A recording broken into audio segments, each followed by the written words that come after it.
Hello students. तो भाई बिना एग्ज़ाम दिए हुए 11th से 12th में आने की बड़ी बड़ी बधाई आपको। ठीक है भाई, बहुत बहुत बधाई, मैनी मैनी कॉन्ग्रेचुलेशंस।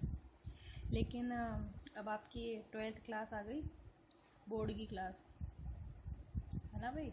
तो इसको बिल्कुल भी हल्के में मत लेना। जैसे फ्री में 11th में पास हो गए, 12th क्लास में आ गए, अब 12th क्लास में तो फ्री में पास नहीं हो गए ना, क्योंकि देखा ना कोरोना कंडीशन में भी 12th क्लास के एग्ज़ाम हुए हैं। ठीक है, तो आई होप 11th क्लास में आपके बेसिक्स थोड़े स्ट्रॉन्ग हुए होंगे। ठीक है, तो 12th क्लास शुरू करते हैं। आज श्री गणेश करते हैं 12th क्लास का। चलिए, तो भाई 12th क्लास में हम स्विच करने से पहले कहाँ से स्विच करेंगे? 11th क्लास से, है ना। तो थोड़ा थोड़ा शुरू करते हैं आज फिज़िक्स का। चलें देखें, इसमें जो आपका फर्स्ट चैप्टर आता है 12th में, वो आपका इलेक्ट्रिक फील्ड नाम से है। ठीक है, या फिर आप इसको इलेक्ट्रोस्टैटिक फिज़िक्स कहें तो आई थिंक ज़्यादा बेटर रहेगा, यानी कि इलेक्ट्रोस्टैटिक्स कहें आप। पहले चैप्टर को हम क्या कह रहे हैं? इलेक्ट्रोस्टैटिक्स। अब आप सोचेंगे इलेक्ट्रोस्टैटिक्स क्या बला आ गई। तो नाम से पता चल रहा है इलेक्ट्रो और स्टैटिक्स। इलेक्ट्रो मतलब इलेक्ट्रॉन रिलेटेड कुछ पढ़ेंगे, और स्टैटिक्स का मतलब क्या है? स्टैटिक्स का मतलब है कि हम इसकी हम ये पढ़ेंगे कि पार्टिकल जो है या चार्ज पार्टिकल जो है वो स्टेबल है तो वो कैसा बिहेव कर रहा है, क्या उसका प्रोसीजर है, ये सारी चीज़ों के बारे में पढ़ेंगे। मतलब चार्ज इसमें मूव नहीं कर रहा, लेकिन फिर भी कुछ ना कुछ प्रॉपर्टी शो कर रहा है, तो इलेक्ट्रोस्टैटिक्स के अंतर्गत हम ये पढ़ेंगे। समझ में आ रही बात? चलें, तो भाई हमने पढ़ा हुआ है खूब कि चार्ज क्या होता है। Charge Q is equal to क्या होता है? N होता है। N क्या होता है? नंबर ऑफ इलेक्ट्रॉन्स होते हैं। और E क्या होता है? E होता है इलेक्ट्रॉन का चार्ज। कितना होता है ये? 1.6 इंटू 10⁻⁻19 कूलम होता है कि नहीं होता है? 10th क्लास की चीज़ बता रही हूँ ये मैं। ठीक है, अब क्योंकि इलेक्ट्रोस्टैटिक्स पढ़नी है, थोड़ा सा तो याद दिला दूँ आपको। ठीक है, चलें देखिए आगे। तो भाई आपने नॉर्मल लाइफ में ऐसे बहुत सी चीज़ें देखी होंगी, लेकिन उन पर कभी गौर नहीं किया, क्योंकि गौर किया होता तो आप न्यूटन होते। जैसे न्यूटन पेड़ के नीचे बैठा था तो उसने गौर किया था भाई, पेड़ अगर फल गिरता है उसके नीचे, उसके सर पे सेब गिरा था तो उसने गौर किया कि भाई सेब गिरा तो नीचे क्यों गिरा, है कि नहीं। तो उसने साइंटिफिक माइंड उसने लगाया। आप तो लगाते नहीं, इतनी सारी चीज़ें अपने आसपास देखते हो, लेकिन कभी साइंटिफिक माइंड लगाते नहीं। बस आपको तो पास होने की टेंशन रहती है, 11th से 12th में कैसे जाएं, 12th से आगे कैसे जाएं, है कि नहीं। अपने माँ बाप का कैसे सर खाएं। ठीक है, चले देखें। तो अपने आसपास की चीज़ों पे आप गौर कीजिए, क्योंकि फिज़िक्स का नाम ही क्या है? भौतिकी। भौतिकी मतलब अपने आसपास की चीज़ें जो हम डेली लाइफ में देखते हैं पर कभी गौर नहीं करते। ठीक है, तो अपना साइंटिफिक माइंड कभी कभी यूज़ किया करो, तो न्यूटन बन जाओगे एक दिन। चलें, इलेक्ट्रोस्टैटिक्स में आपने क्या क्या देखा है अपने आसपास? जैसे आपने कभी देखा होगा ना कि अगर आप अपने कंघी को अपने बालों पे रगड़ते हैं थोड़ी देर के लिए, और फिर उस कंघे को छोटे छोटे तिनकों के पास लेके जाते हैं, तो आपने देखा होगा जैसे कागज़ के छोटे छोटे टुकड़ों के पास लेके जाते हो तो आपने देखा होगा ना कि वो अट्रैक्ट होने लग जाते हैं, उसे चिपकने लग जाते हैं, देखा होगा आपने। ठीक है, तो आप अगर आप कंघी को, अपने कॉम्ब को अपने हेयर्स पे रब करके छोटे छोटे लाइट पार्टिकल्स के पास लेकर के जाते हैं, लाइक पीस ऑफ पेपर, है ना, या फिर डस्ट पार्टिकल्स, इनके पास लेकर के जा रहे हैं अगर आप, तो आपने देखा होगा कि वो अट्रैक्ट होने लग जाते हैं। ठीक है, सेम वैसे ही आप बचपन में ये सारा एक्सपेरिमेंट सभी ने किया हुआ होता है कि एक स्केल लिया और उस स्केल को आपने, अगर आपने अपनी स्किन पर रब किया थोड़ी देर के लिए, और उनको फिर आप वही छोटे छोटे पेपर्स के पास लेकर के जाते हो, तो कुछ पेपर के छोटे छोटे लाइट वेट के जो होते हैं वो उस स्केल से चिपक जाते हैं। आपने गौर किया होगा ये चीज़। ठीक है, तो ये क्या है, क्यों हुआ भाई, ये कभी सोचा आपने? बस खुश हो लेते हैं देख देख के कि ओ देखो देखो जादू हो गया, है ना। पर जादू नहीं होता, वो एक्चुअली साइंस है, साइंस ही एक जादू है एक तरीके का, ठीक है। तो देखें आप, अब हम उसका रीज़न पढ़ेंगे कि ऐसा क्यों हुआ कि स्केल को स्किन पर रब करने से लाइट वेट के जो पार्टिकल्स हैं, पेपर पार्टिकल्स, वो अट्रैक्ट हो जाते हैं, ठीक है। या फिर आपने किसी कॉम्ब को अपने बालों में रब किया और रब करके उसको फिर आप पेपर के पास लेकर के गए तो वो भी अट्रैक्ट हो जाती है। तो ऐसा क्यों हुआ उसका हम रीज़न पढ़ेंगे। सिमिलरली चलो ये दो तो आपने डेली लाइफ में देखे हैं। इसके अलावा अगर आप क्या करते हैं कि एक ग्लास रॉड, आप एक ग्लास रॉड लेते हैं और उस ग्लास रॉड को किस पर रब करते हैं, सिल्क क्लॉथ पर, यानी कि एक सिल्क का कपड़ा है उस पर अगर आप रब करते हैं तो पता है क्या होता है, फिर आप इन छोटे छोटे पेपर्स के पास लेकर के जाओगे तो वो भी अट्रैक्ट करते हैं। तो ये दो तो वो एग्जांपल थे जो आप डेली लाइफ में देखते हैं। ये थोड़ा सा साइंटिफिकली है ना, ये आपने मतलब सुना नहीं होगा कभी, ठीक है। इसके अलावा एक रॉड होती है एबोनाइट, एबोनाइट रॉड।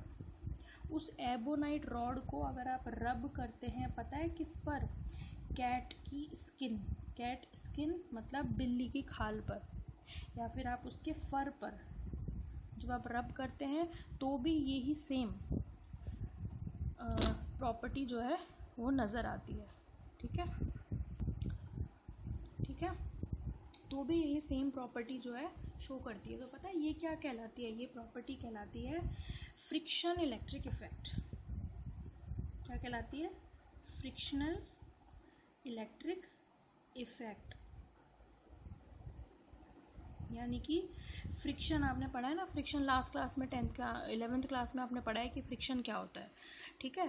तो फ्रिक्शन मतलब फ्रिक्शन क्यों हुआ यहाँ पे, क्योंकि हमने रब किया। रब करने का मतलब क्या है कि हमने पर्टिकुलर चीज़ को घर्षित किया है, यानी कि उसको फ्रिक्शन दिया। मान लो कि मैं इस हाथ को इस पेपर पे रगड़ती हूँ तो मैं यहाँ पे क्या कर रही हूँ, फ्रिक्शन कर रही हूँ। अगर मैं दोनों हाथ को आपस में एक दूसरे से ऐसे रगड़ रही हूँ तो उसका मतलब क्या है, फ्रिक्शन हो रहा है। थोड़ी देर के बाद मेरे हाथ गर्म हो जाते हैं, ठीक है। तो वो किसकी वजह से हुआ है, फ्रिक्शन की वजह से हुआ है, राइट। तो हम यहाँ पे जो अट्रैक्शन का नेचर क्रिएट हो गया, यानी कि स्केल में अट्रैक्शन का नेचर क्रिएट हो गया, पेपर पीस को अट्रैक्ट करने का, ग्लास रॉड में अट्रैक्शन क्रिएट हो गया, एबोनाइट रॉड में अट्रैक्शन क्रिएट हो गया। तो ये अट्रैक्शन जो क्रिएट हो गया छोटे छोटे पार्टिकल्स को अपने और अट्रैक्ट करने का, ये पर्टिकुलर उसका जो प्रॉपर्टी है वो क्या कहलाती है, फ्रिक्शनल इलेक्ट्रिक इफेक्ट। समझ में आ रही है बात। तो ये एक नॉर्मल है, ठीक है। अब हम इसका रीज़न देखेंगे कि ऐसा हुआ क्यों, मतलब फ्रिक्शन की वजह से चीज़ों में अट्रैक्शन क्यों क्रिएट हुआ, कैसे क्रिएट हुआ, ये हम देखने की कोशिश करेंगे। समझ में आ रही है बात आपको, ठीक है।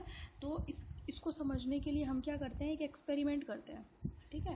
एक्सपेरिमेंट क्या है, एक्सपेरिमेंट ये है कि हम एक रॉड लेते हैं, ठीक है। सपोज़ करें मैंने एक रॉड ली और उस रॉड को मैंने एक रॉड ले ली और ये रॉड है मेरी ग्लास रॉड। और पता है मैंने क्या किया, इस ग्लास रॉड को मैंने सिल्क क्लॉथ, ये रहा ना हमारा सिल्क क्लॉथ, इस पर मैंने रब किया और इसको मैंने रब करके मैंने एक स्टैंड पर लटका दिया। समझ में आ गई बात। फिर मैंने क्या किया, एक और ग्लास रॉड ली, उसको भी मैंने क्या किया, सिल्क क्लॉथ पर रब किया और उस ग्लास रॉड को मैं इस ग्लास रॉड के पास लेकर के आ रही हूँ, ठीक है। 2 ग्लास रॉड हो गई। एक ग्लास रॉड को तो मैंने सिल्क क्लॉथ पर रब करके स्टैंड पर लटका दिया और दूसरी ग्लास रॉड को सिल्क क्लॉथ पर रब करके मैं इसके पास लेकर के गई हूँ। तो पता है मैं क्या देखती हूँ, मैं ये देखती हूँ कि ये जो दोनों रॉड हैं ये एक दूसरे को रिपेल करती हैं। रिपेल करती है मतलब एक दूसरे से दूर धक्का देती हैं, यानी कि ये रॉड इसको धक्का देगी और ये रॉड इसको धक्का देगी। समझ में आ रही है बात। अब ऐसा क्यों हुआ वो मैं आपको बताऊंगी, लेकिन आप पहले एक्सपेरिमेंट समझो। फिर मैंने क्या किया, ये तो पहला स्टेप हो गया, पहला स्टेप, ये तो स्टेप 1 हो गया। ये दोनों ही कैसी हैं, ग्लास रॉड है। स्टेप सेकंड में मैंने क्या किया कि मैंने फिर से एक स्टैंड लिया और अब की बार उस स्टैंड से मैंने ये ग्लास रॉड ना लेकर के मैंने कैसी ले ली, एक एबोनाइट रॉड। जिसका मैंने यहाँ पर जिक्र किया था ना आपसे, एबोनाइट रॉड। अब उस एबोनाइट रॉड को मैंने किस पर पता है रब किया, कैट स्किन यानी कि बिल्ली की खाल पर या उसके फर पर मैंने उसको ऐसे ऐसे रब किया। ठीक है, तो ये क्या है मेरे पास, एबोनाइट की रॉड। ठीक है, फिर मैंने क्या किया, एक और रॉड ली सेम इसी की तरह, लेकिन ग्लास रॉड नहीं ली, मैंने ली एबोनाइट रॉड। ठीक है, और मैं उसको इसके पास लेकर के गई, तो फिर से क्या हुआ, फिर से सेम हुआ, ये दोनों एक दूसरे को क्या कर रही हैं, रिपेल कर रही हैं। ये दूसरी रॉड भी कौन सी रॉड है, एबोनाइट की रॉड है। ठीक है, तो पहले स्टेप में 2 ग्लास रॉड मैंने एक दूसरे के पास लेकर के आई हूँ सिल्क क्लॉथ पर रब करके, और दूसरे स्टेप में मैं 2 एबोनाइट रॉड लेकर के आई हूँ कैट स्किन पर रब करके। और एक दूसरे के पास जब मैं लेकर के गई हूँ तो मैंने क्या देखा, ठीक है, मैंने क्या देखा कि both glass rods and both ebonite rods will repel to each other. समझ में आई बात। ठीक है, स्टेप थर्ड में मैंने क्या किया कि अब की बार मैंने स्टैंड पर एक तो ले ली ग्लास रॉड, ठीक है, और इस ग्लास रॉड के पास अब की बार मैं लेकर के आई हूँ एबोनाइट रॉड। ठीक है, तो ये तो कैसी कौन सी है आपकी, ये तो है आपकी ग्लास रॉड जिसको मैंने रब किया हुआ है किस पर, सिल्क क्लॉथ पर, और ये है एबोनाइट रॉड जिसको मैंने किस पर रब किया हुआ है, कैट स्किन पर। तो ये 2 अलग अलग रॉड हैं जिनको मैं अपने एक दूसरे के पास लेके, यहाँ पर तो सेम रॉड थी, दोनों सेम मटेरियल की थी, ग्लास की थी यहाँ पर, बट यहाँ पर भी सेम रॉड थी, एबोनाइट की रॉड थी, बट तीसरे स्टेप में there are two different material rod.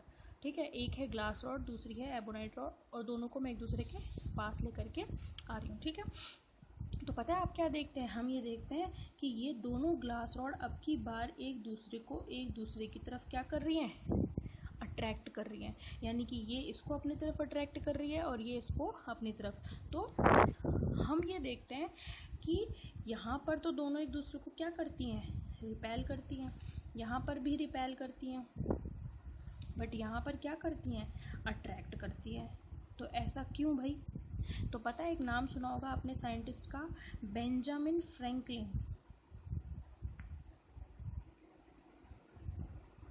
है भाई, पता नहीं आपने ये नाम सुना है कि नहीं, नहीं सुना तो आप सुन लीजिए। एक साइंटिस्ट है बेंजामिन फ्रैंकलिन, उन्होंने एक्चुअली ये एक्सपेरिमेंट किया था। ठीक है, तो उन्होंने पता है इसका क्या कंक्लूज़न निकाला, ध्यान से देखिएगा। कंक्लूज़न उन्होंने ये निकाला इसका कि जब 2 सेम मटेरियल्स की रॉड को एक दूसरे के पास लेकर आते हैं तो वो पता है क्या करती हैं, हमेशा एक दूसरे को रिपेल करती हैं। और रिपेल क्यों करती हैं, क्योंकि इन दोनों ग्लास रॉड्स को जब मैं सिल्क क्लॉथ पर रब करती हूँ तो दोनों पर सेम चार्ज आ जाता है।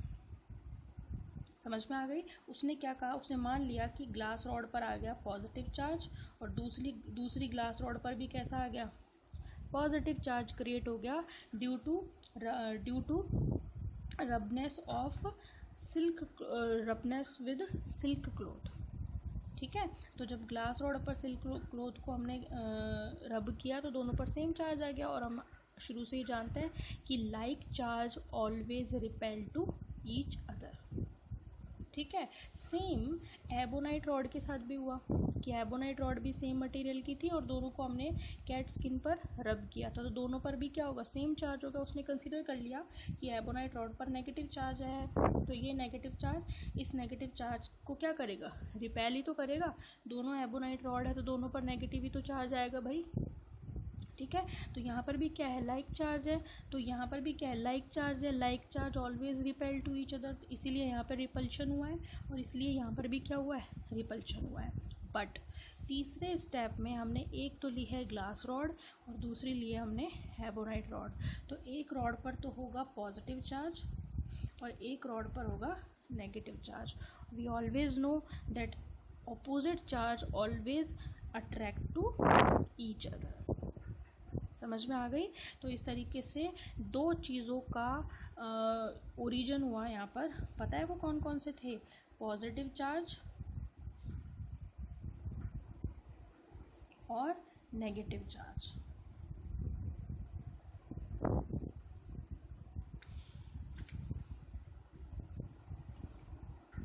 समझ में आ गई। तो पॉजिटिव चार्ज और नेगेटिव चार्ज के बारे में पता चल गया, उनकी प्रॉपर्टीज़ भी पता चल गई। हमें ये भी पता चल गया कि positive charge always repel positive charge, negative charge always repel negative charge, but opposite, यानी कि positive attract to negative and negative attract to positive. और इनको हमने विद एक्सपेरिमेंट प्रूव भी कर दिया। अब आप ये सोचोगे कि भाई इस पर ग्लास रॉड पर पॉजिटिव चार्ज कहाँ से आया और एबोनाइट रॉड पर नेगेटिव चार्ज कहाँ से आया। तो आप मेरी बात सुनिए, जब आपने इस ग्लास रॉड को कहाँ पर रब किया था, सिल्क क्लॉथ पर, तो वहाँ पर दोनों के बीच में क्या हुआ था, फ्रिक्शन हुआ है ना। जैसे मैं आपको बताती हूँ कि सपोज करो ये आपकी ग्लास रॉड है, ठीक है। इस ग्लास रॉड को आप ये कपड़ा है ना, सिल्क क्लॉथ है, इसके ऊपर आप कंटिन्यूसली रब कर रहे हो। रब करने से क्या हो रहा है कि इसके इनिशियली ये भी न्यूट्रल है, यानी कि ये जो ग्लास रॉड है मेरी, ये भी न्यूट्रल है, और ये मेरा है सिल्क क्लॉथ, ये भी न्यूट्रल है। तो ग्लास रॉड और silk cloth both are neutral initially, जब मैंने इनको रब नहीं किया है, ठीक है। लेकिन जब मैं ग्लास रॉड को किस पर सिल्क क्लॉथ पर रब करती हूँ तो पता है क्या होता है। अच्छा एक चीज़ और, ये न्यूट्रल है, इसका मतलब ये है कि इसके पास जितना पॉजिटिव चार्ज है उतना ही इसके पास नेगेटिव चार्ज है। चार्ज तो है ना इसके पास, सेम ऐसे ही सिल्क क्लॉथ के पास भी जितना पॉजिटिव चार्ज है उतना ही नेगेटिव चार्ज है। But positive negative are overlapping to each other, तो एक दूसरे को क्या कर रहे हैं, वो न्यूट्रल कर रहे हैं, ठीक है। 5 अगर इसके पास प्लस में है, 5 इसके पास नेगेटिव में है, तो दोनों मिलकर के 0 ही तो बनाएंगे, ठीक है। तो ग्लास रॉड न्यूट्रल है, सिल्क क्लॉथ भी न्यूट्रल है। लेकिन जब आप इसको रब करते हो तो पता है क्या होता है कि रब करने की वजह से इसके जो इलेक्ट्रॉन्स हैं वो पता है किसके पास चले जाते हैं, सिल्क क्लॉथ के पास, और इसके जो पॉजिटिव चार्ज हैं वो किसके पास आ जाते हैं, ग्लास रॉड के पास आ जाते हैं। तो ग्लास रॉड के पास तो केवल कौन सा चार्ज बचता है, पॉजिटिव, और सिल्क क्लॉथ के पास कौन सा चार्ज बचता है, नेगेटिव। समझ में आ गई। तो आपने रब करने के बाद ही तो क्या किया था, इस ग्लास रॉड को स्टैंड पर लटकाया था। समझ में आ रही है बात। मैंने आपको कहा था बार बार कि मैं इस ग्लास रॉड को कहाँ रब कर रही हूँ, सिल्क क्लॉथ पर। तो जब आप ग्लास रॉड को, यहाँ देखिए, जब आप ग्लास रॉड को सिल्क क्लॉथ पर रब करते हो तो ग्लास रॉड के नेगेटिव चार्ज आ जाते हैं सिल्क क्लॉथ के पास, और सिल्क क्लॉथ के पॉजिटिव चार्ज आ जाते हैं ग्लास रॉड के पास। तो ग्लास रॉड के पास केवल पॉजिटिव चार्ज बचता है और सिल्क क्लॉथ के पास केवल नेगेटिव चार्ज बचता है। और उसको जब मैं इसे स्टैंड पर लटकाती हूँ और दूसरी ग्लास रॉड के पास लेके जाती हूँ तो वो क्या करेंगे, रिपेल करेंगे, ठीक है। सेम है आपका एबोनाइट। एबोनाइट को जब आप, जैसे सपोज करें ये एबोनाइट की है और ये आपकी बिल्ली की खाल है, ठीक है, यानी कि कैट फर है, कैट स्किन, ठीक है, ये है आपका एबोनाइट। जब आप इसको रब करते हो, इनिशियली जब आप रब नहीं कर रहे हो तो सेम चार्ज है, पॉजिटिव भी है इसके पास, नेगेटिव भी है, और इसके पास भी पॉजिटिव भी और इसके पास नेगेटिव है। जब आप रब करते हो तो पता है क्या होता है कि इसका नेगेटिव चार्ज तो चला जाता है इसके पास और इसका पॉजिटिव चार्ज आता है इसके पास। तो एबोनाइट की रॉड तो हो जाती है नेगेटिव और कैट स्किन हो जाती है पॉजिटिव। इसीलिए तो जब आपने इस एबोनाइट की रॉड को एबोनाइट के पास लेकर आए थे तो ये नेगेटिव थे, बट यहाँ पे देखिए, यहाँ पे तीसरे स्टेप में क्या हुआ था, ग्लास रॉड पॉजिटिव थी, एबोनाइट रॉड नेगेटिव थी, पॉजिटिव नेगेटिव एक दूसरे को अट्रैक्ट कर रहे हैं। समझ में आ रही बात। तो आज हमने क्या क्या पढ़ा, ये तो अभी इंट्रोडक्शन ही है भाई, अभी तो सिर घूम गया होगा आपका, मेरे को पता है भाई, ठीक है। तो ऐसे नहीं है, चीज़ें एक दूसरे से लिंक्ड होती है, ध्यान से पढ़ें, इस वीडियो को 1-2 बार बार देखें तो आपको सारी चीज़ समझ में आ जाएगी। तो हमने रीज़न पढ़ा कि चार्ज का ओरिजिन क्या हुआ। अब तक आपने ये चीज़ डायरेक्ट पढ़ी थी कि पॉजिटिव चार्ज होता है, नेगेटिव होता है, एक दूसरे को रिपेल करते हैं, ये करते हैं, वो करते हैं। लेकिन यहाँ पे हमने ओरिजिन देखा है कि भाई ये आया कहाँ से, ये कहाँ से आया, बेंजामिन फ्रैंकलिन ने इसकी खोज की थी, चार्ज की खोज, ठीक है। तो चार्ज को किसने ढूंढा था, बेंजामिन फ्रैंकलिन ने, और इस पूरे प्रोसीजर के थ्रू ढूंढा था कि किस तरीके से नॉर्मल हमने एक्सपेरिमेंट देखे जो डेली लाइफ में देखते हैं, फिर हमने ग्लास रॉड और एबोनाइट रॉड के बारे में देखा, नॉर्मल एक एक्सपेरिमेंट किया और हमने पता लगाया कि 2 चार्जेस होते हैं, positive negative, like charge particle always repel to each other and opposite charge particle always attract to each other. समझ में आगे बात। आज की वीडियो में इतना ही, फिर नेक्स्ट वीडियो में अपन इसके आगे की डिटेल जो है, चार्ज की प्रॉपर्टीज़, चार्ज की यूनिट और मैनी अदर चीज़ें जो हैं वो देखेंगे। ठीक है, ओके, थैंक यू।